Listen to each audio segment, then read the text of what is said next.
My name is Rhonda Johnson Dents. I'm an actress and a writer, and I'm on the set of Mic Check with Stylist B. Mic check with Stylist B. Mic check with Stylist B. Mic check with Stylist B. Mic check with Stylist B.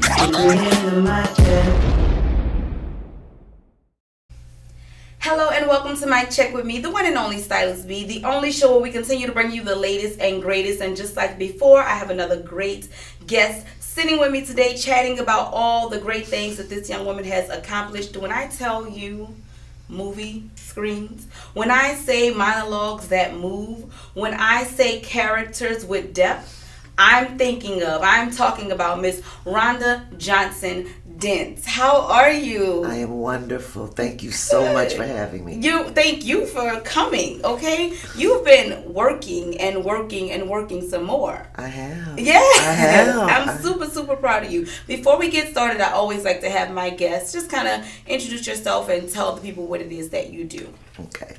I'm Rhonda Johnson Dents. I'm currently an actress, and that's what I do, and that's something that we are unable to say often because it takes a lot of work to be able to just do that. So I have been blessed in the last couple of years just to act as my profession. Yes.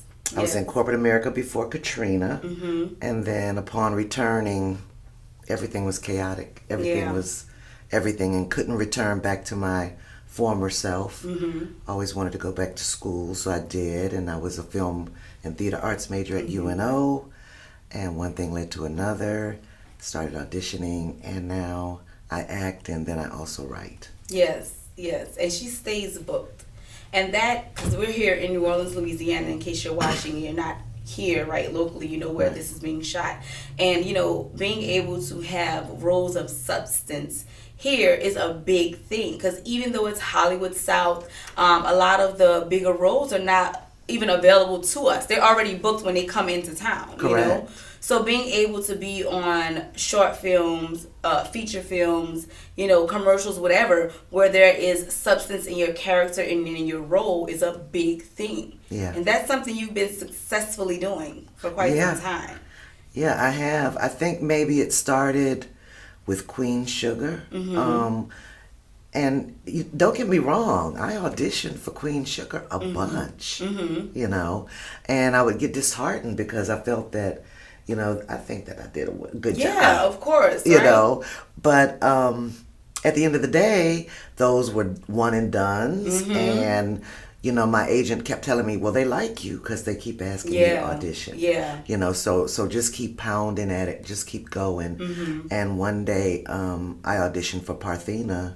Had no idea Parthena would be back. And I've been on the show 4 times, as a sugarcane farmer. And once you start doing that, once you start getting those roles, directors and CDs look at you because they know you've done it. Right. So now this is what you do. Yeah. You see what I'm saying? From before, that was what you were doing. Now this is, she's a series regular. Yeah. Let's talk about that. You know what I mean? That's a different title. It's a different experience, and it feels like regular work. Right. In that it's consistent. You know what I mean? More consistent than, like you said, the one and done. I book a film here or there, and then, I'm waiting months before I'm working again. Well, with something like that, you're coming a little more often. So how did it feel to, to be in that position? Oh, I mean, it was, like I said, when I first did it, the scene my very first scene was a meaty scene, and it was in a sugarcane field, and it was like pleading for forgiveness from, so it was a really, really meaningful scene. So I thought, well, okay, I really got lucky and got this good scene, and nobody really said, you'll be back. Yeah. See you next week. Yeah. And, but I do think that at one point my agent said, she may come back, but that was early in the process. So then when they were checking my availability again and, the following season, because the first scene that I did was close to the end of season 2. Yeah, season 2, yeah.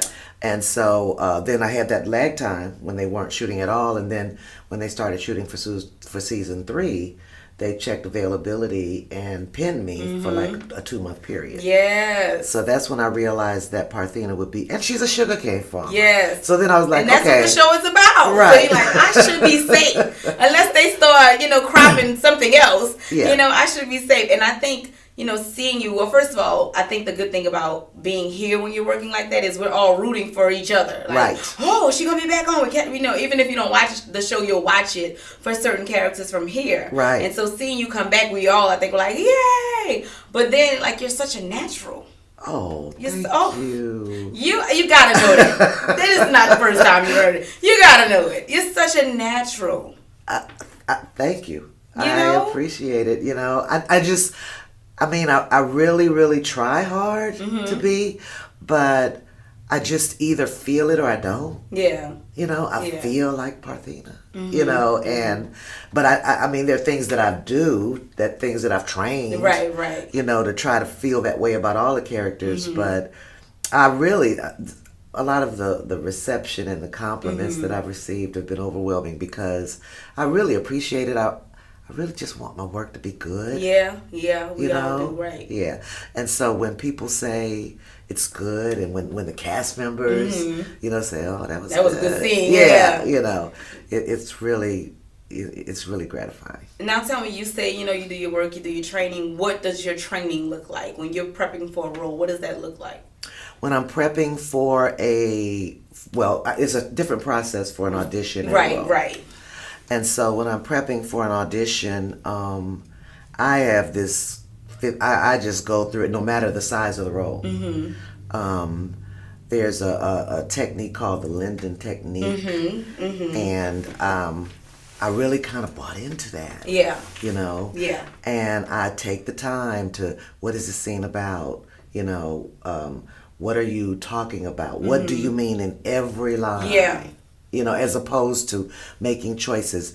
There are not necessarily a lot of choices to make with all these roles. Right. You have a role in that scene, and you just get in and out and try to do it the way that the writer wrote it. Yeah.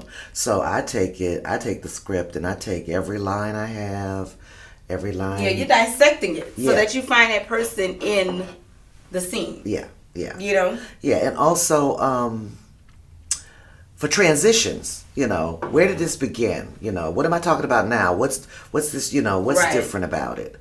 And so I just really, really learned the script, not by memorizing the lines so much as by just reading it. Yeah. And then I just try to make sure I understand what the character is saying and what the writer meant. For the right.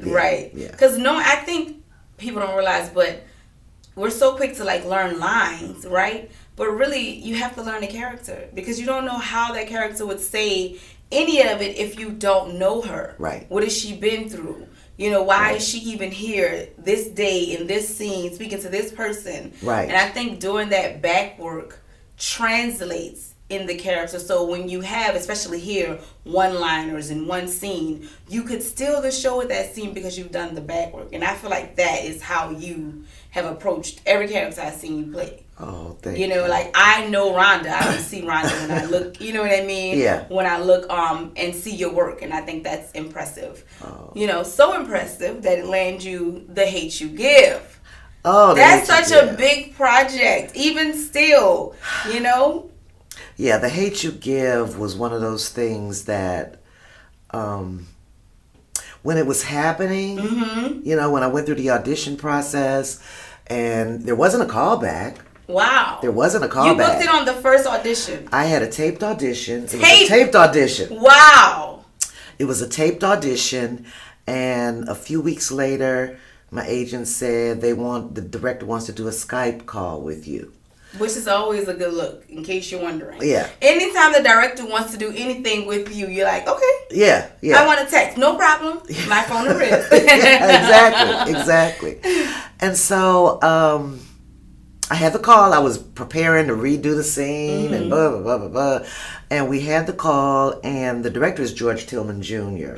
And when I started auditioning for it, and then I was seeing that I had interest, I kind of looked them up. And which is smart. Yeah. It's really good to know, something about them, what they've done, And I find out that George Tillman was the writer and director of Soul Food. You know, he directed so many things, so many really, really good movies, you know. That also Notorious. tells you the type of characters he loves to see, too. Yeah. You know what I mean? Yeah, yeah. So, and that he does big stuff and urban stuff. Yes, you know? yes. And so I also found out that he was from Milwaukee, Wisconsin. That's where I was born. Right. You did tell me that. Yeah, so that's where I was born. My mother is from New Orleans, and she moved to Milwaukee, and that's where we were born, and ended up back in New Orleans. Right. But I had a conversation with him, and he said, I liked your choices. And how did you like those choices? How did you make those choices? And it was like, I know Miss Rosalie. Yeah. You know, I have 20-something-year-old sons, and who are successful in their own right. Yeah, I'm you proud should of be them. a very proud mom. Yeah, I'm proud of them too. But Miss Rosalie's character had a son that was killed by the police, and yet the scene that I auditioned with was with another police officer, Common, and it was showing understanding and sensitivity and love for Common, despite the fact that he was, And I told him, I said it breaks my heart that that my sons are so upset by police brutality, and have been stopped for no reason so often, and it's just hard at this point to have them think anything else, you know.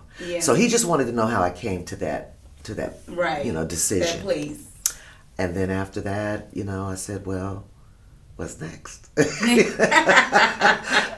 he said, well, what's next is we'll send an offer to your agent. Nice. So that's booked. Yeah. That's booked. Yeah.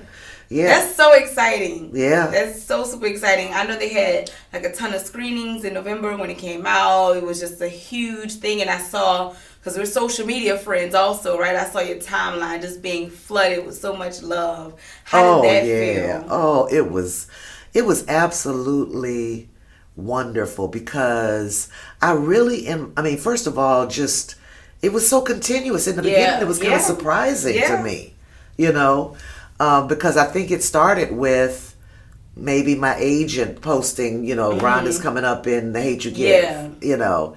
And I was just getting tons of feedback. And then people were going, because it had an early release date in certain cities.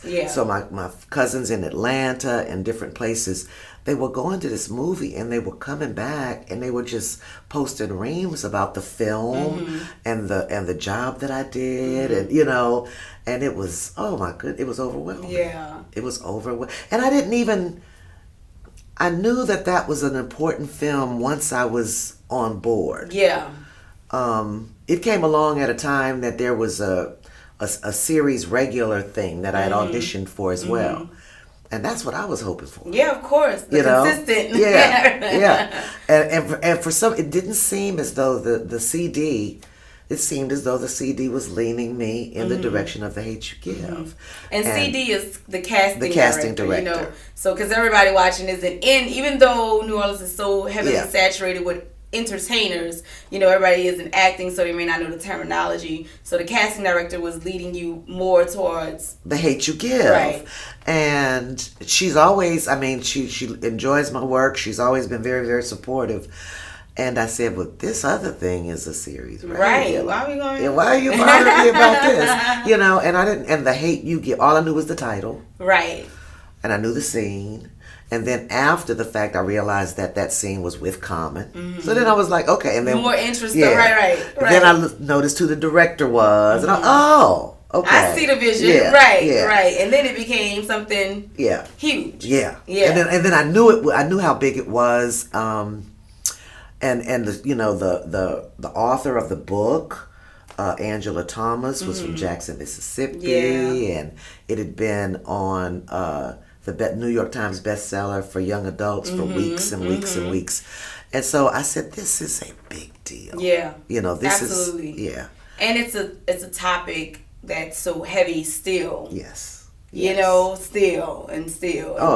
So I think it was a great time for it. So even though we've gone through a lot of ups and downs with police brutality, you know, in our community, we don't talk about it a lot.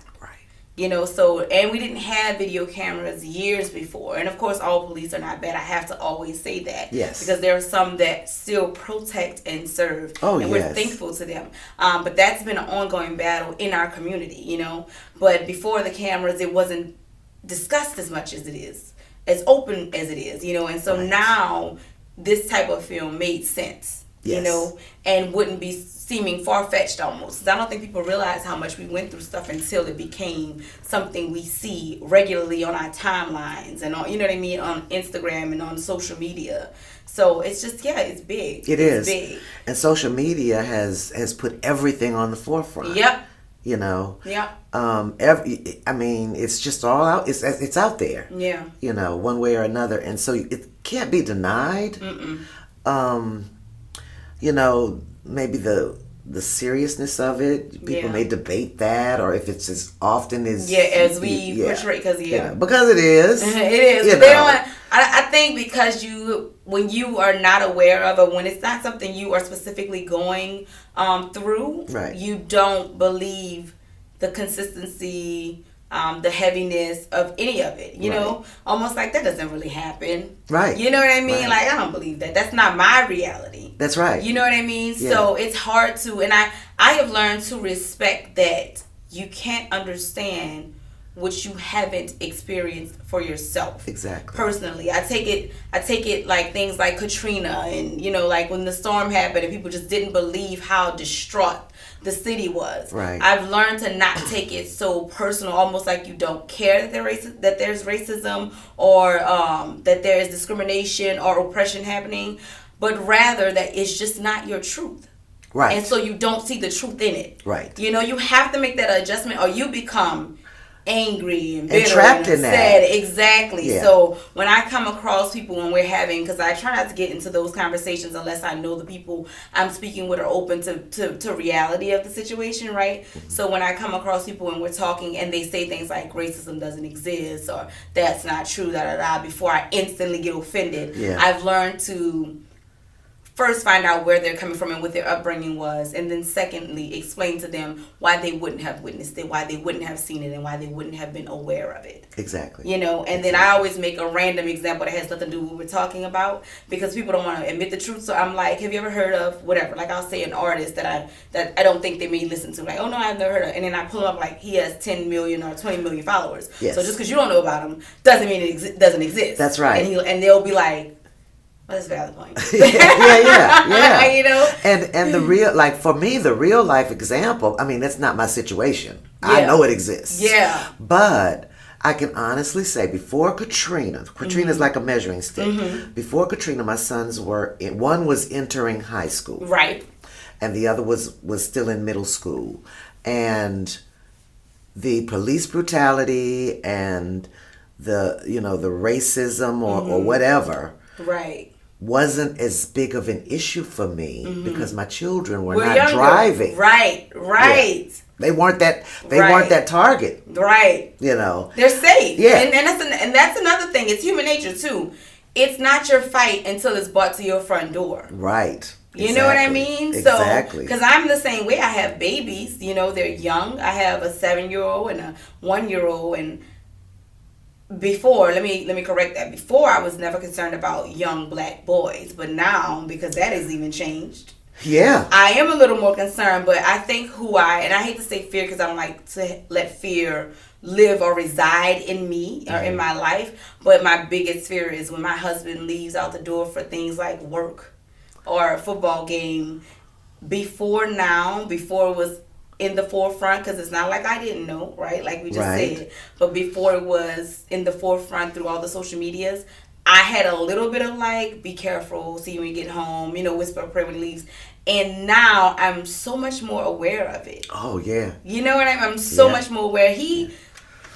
True story, he called me and told me he was getting pulled over, like, while it was happening. And I was like, get off the phone. Don't touch nothing. Put your hands. And I've never been there. And I was almost mad at myself for being in a space of, like, a fearful place. Right. Because I serve a God that is up high and looks low and always takes care of me and always right, covers exactly. me. So I felt a way that I allow fear to enter, but in that moment, tears in my eyes, all I could think of is they're gonna say he had a gun by talking to me on the phone, right? Yeah. But he called me to let me know where he was and what's happening in case something happened. Yes. You know, and I felt so helpless because he just told me the area and we got off the phone. I'm like, oh, I don't even know where exactly he is. And it was literally 5 minutes. It was the longest 5 minutes of my life to wait for him to call back. I wanted to call him, but even then I was afraid if I call him and he pick up, I could be the reason he shot. Yeah. Off a phone call. Like, I had never felt like that before, and it was never my concern before. Right. And that was, I don't know, that was like reality for me. That sat heavy on my heart for some time. Oh yeah. And then like when we came back, my sons were driving and they were going out. They weren't doing that before we left. Right, and now it's a new reality for you. And they would, after several weeks of being home or going, them going out, and one day my youngest son said, "Mama, whenever we leave this house, we cannot get to Gentilly without blue lights." Yes. That is such a, oh my God, it's just such a heavy, that just gave me a whole different outlook on what these young men have to go through. Right. Just to walk, just to ride, just to drive. Yes, and that's I don't know any, and to each his own. That may not be true. What I'm saying, it's my opinion and my truth. I don't know any other race that has to endure, and then any other gender, because Africa, even though we've had a few women that have been gunned down and been mistreated or whatever, like to be an African American male in this country, that's why I love on our men so hard. Yeah. More specifically my husband, but I'm just saying, I think I do my kings. I'm nurturing them because that's just a different type of weight to carry. Oh yeah.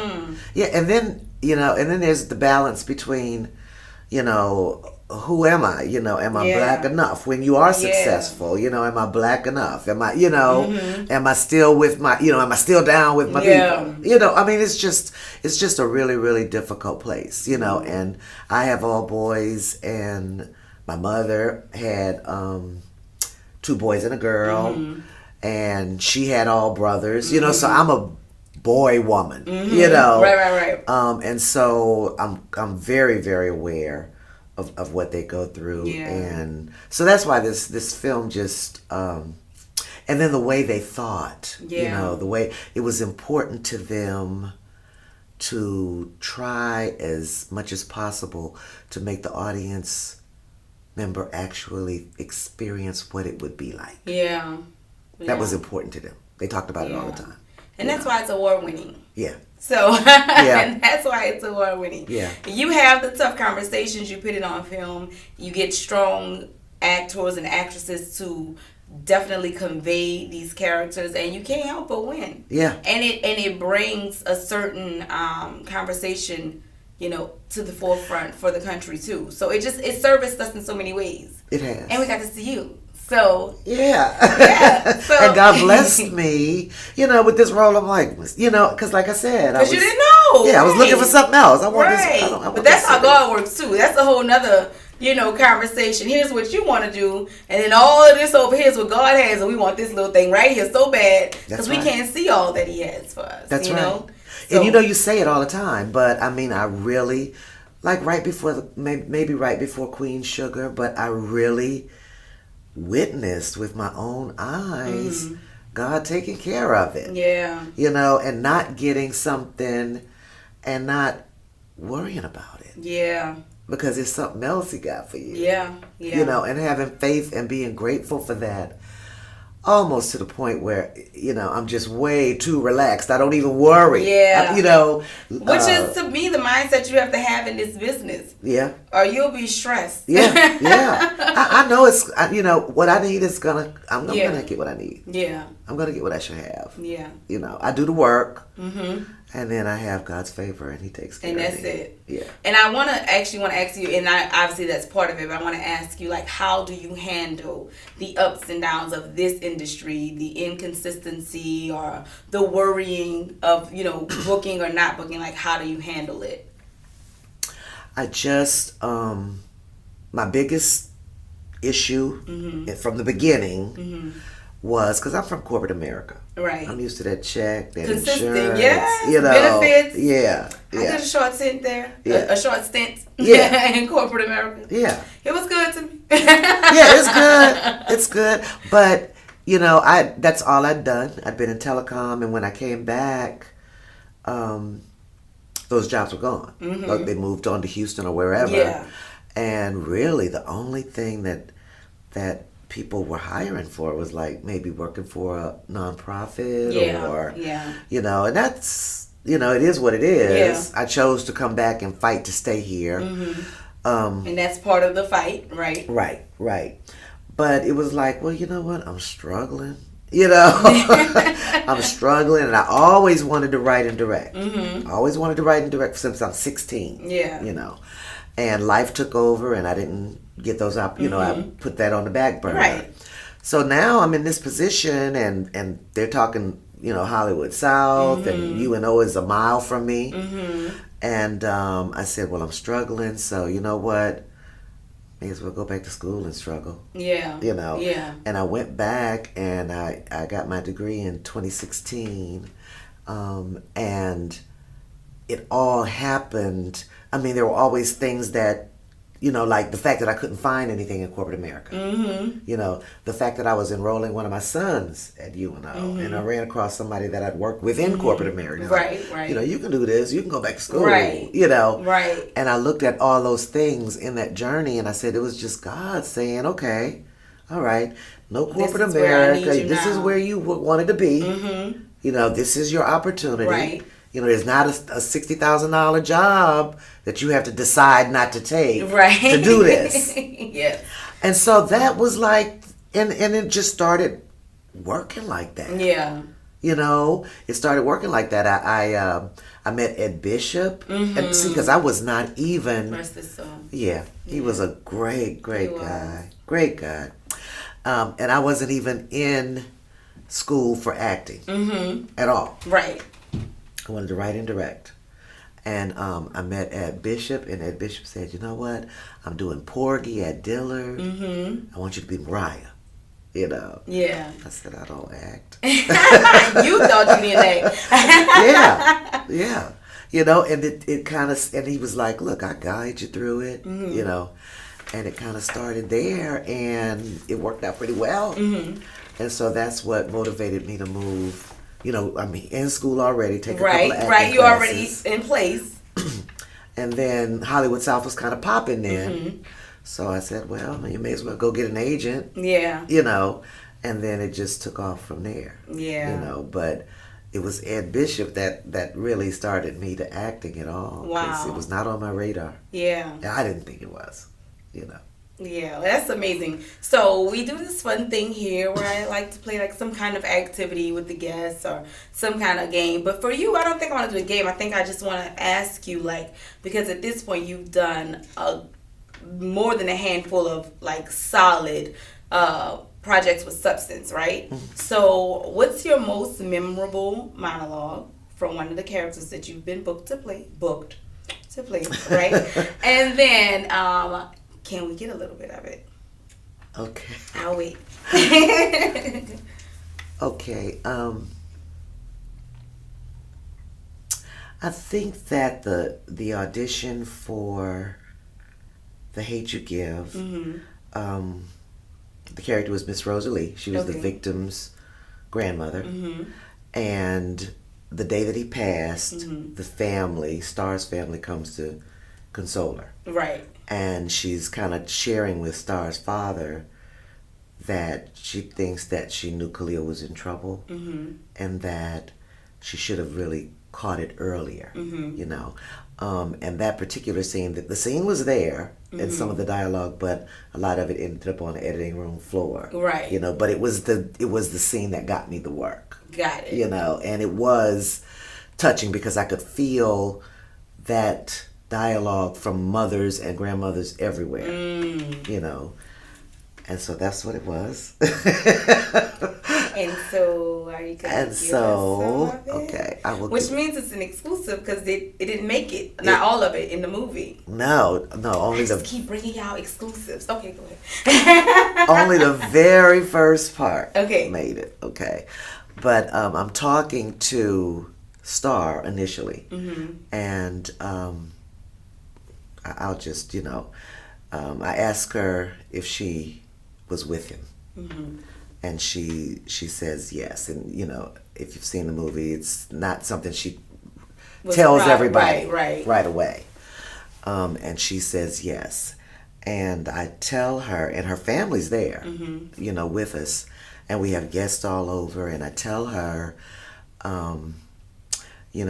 thank God for you. You were always there, and you were with him to the very end. And then I look at her father, and I say, he was selling that stuff. Can't be for nobody but King. Khalil was buying those sneakers, helping me with my prescriptions. I pray the Lord forgive me for not seeing it. I should have found it out long ago, And that was the scene that gave me a complete understanding of a woman who's raising a grandson that she suspects may be in trouble but doesn't know how to handle it. Yeah. And now that it's too late, prays that God forgives her. Yeah, because there's the weight of that. Yeah, for not seeing it sooner. And so that was one of my favorites. Wow. Yeah. Yeah, that was heavy. Yeah. Because then, if you mess up and someone's still here, there's an opportunity for you to fix it. Yeah. But when they're no longer here, it's like you have to learn to live with that. Yeah. Even if it's not a mess up, if it's just in your perspective, a mistake. You know what I mean? It may not actually be a mistake. It may just be part of life. But to carry that, right? And not have any way to redeem, any path to redemption because they're no longer here, except for the work you have to now learn to do on your own for yourself. That's heavy. It is. It is. And then her character was, she didn't. One of the messages in the film to me. I mean, there were 3 really strong messages in my opinion, but the message that I think about the most because of my perspective from my character is that you need to have the talk. Yeah. Yeah. And Maverick, Star's father, gave them that talk when they were young. Yeah. And when the police stopped them, she knew exactly what to do. But Khalil is being raised by his grandmother. Yeah. And she doesn't know to give him that talk. Yeah. And if she had known, he would have reacted differently. Star had to keep begging him, don't do this and don't do that. And, and in his opinion, in his mind, she was overreacting. Yeah. But that talk as for people, as a race of people, the message is they need that talk. Yeah, before it's too late. Yeah. They need to know. And I know it's not, I know, you have the right to do this. Yeah. You have the right to do that. You're not breaking any laws. I know. I understand. But still. Yeah. But you need to put your hands where they can be seen. And and do what you're told. And so that's why that Miss Rosalie was just all of that. All of that. And Khalil's mother was, I don't know if you remember, but they had her, they interviewed her on the news, and she was troubled. Yeah. She was troubled. And so, as often happens, grandmother had to step in. Yeah. And do the rest. Often she's raising her kids and then her kids' kids. Yeah. Yeah. But grandmother is old school. She just knows right from wrong. She doesn't know to tell you that the police can be as harmful to you as they can be helpful. Yeah. So I would have booked you. Because I was like, ooh. We see. Look, and when I'm doing it, I'm like, I don't have the whole emotion really because I know, you know. No, but you were still I think the feeling of it is still very present. You know what I mean? I think we have memory as actors, as actresses, so the memory of it remains even when we try to remove some of it because it can become heavy. Yeah. You know, as a person, as Rhonda, it could become heavy, you know? Yeah. So anyway, I just thank you for sharing your talent and your gift and, you know, all that you do with us, right? And I just look forward to seeing you on bigger screens and, you know, and more shows. And I'm happy that Ed Bishop asked you to act in a play when you weren't an actress. Oh, yeah. Oh, yeah, I am too. God bless him. God bless him. And I mean, I miss him every day. And he's just, Ed was just everything. He was.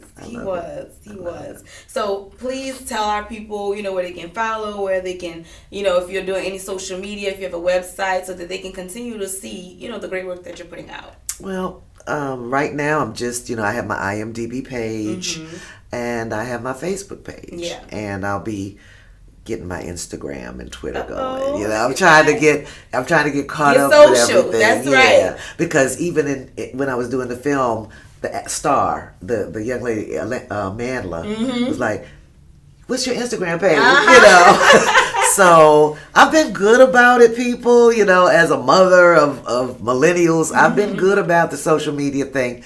But I really am going to be breaking out with it. But my IMDb page tells you everything that I'm working on or that I've worked on. And then always, you know, follow me on Facebook. All the action is on Facebook. Yes. Right and now. When she gets the IG like up and popping, you get us the information. We'll share it with them so they can continue to add, like, follow, whatever social media platform you're on, we'll be sure to share with them. I certainly will. Yes. So thank you so much for coming. Thank you. I do have a little gift for you. I just magically reached my arm out and it just it's appeared. there. So this is for you. Oh, thank you. You're thank welcome. you so much. Oh, I appreciate it. I will wear it with pride. Yay. Thank you so much. You're welcome. Thank you. You'll be seeing me. Y'all will be That's seeing me. right. Okay. Best shirt in the world. That's what's up. So she has joined all our guests that we give the shirts to with the Mic Check with Stylist B. It's just really to say thank you for coming, you know, and sitting down with us and sharing your gift and your energy. We appreciate you. I appreciate it so much. I really do. And I just want to say, just really quick, y'all, it's been a journey for us. I mean, I know actresses and artists. I'm surrounded by them. My son's an artist. It's a struggle. But do your dream. You know, I mean, I inspired a lot of people, especially my peers. Yeah. Because they were like, you went back to school. Right. You know? And, but I found that I've also been such an inspiration to younger actresses. Yeah. And because they're like, you really inspire me. Yeah. You know? And it took me decades to get back to it. But you're here. That's right. And that's the point. That's as long as you have breath, you can still pursue your purpose. Absolutely. It's never too late. Never. So do you. Yes. You heard it. You heard her. Do you. Get booked too. She's booked. Yeah, booked. She continued to Claim do her. it. That's right. Yeah. So thank you again for coming out, and thank you all for tuning in. You know, you all mean the world to us. We wouldn't be able to do what we do if you didn't tune in, because it just really wouldn't make any sense. Until next time, remember to never let anyone dim your light or mute your mic. That's what's up.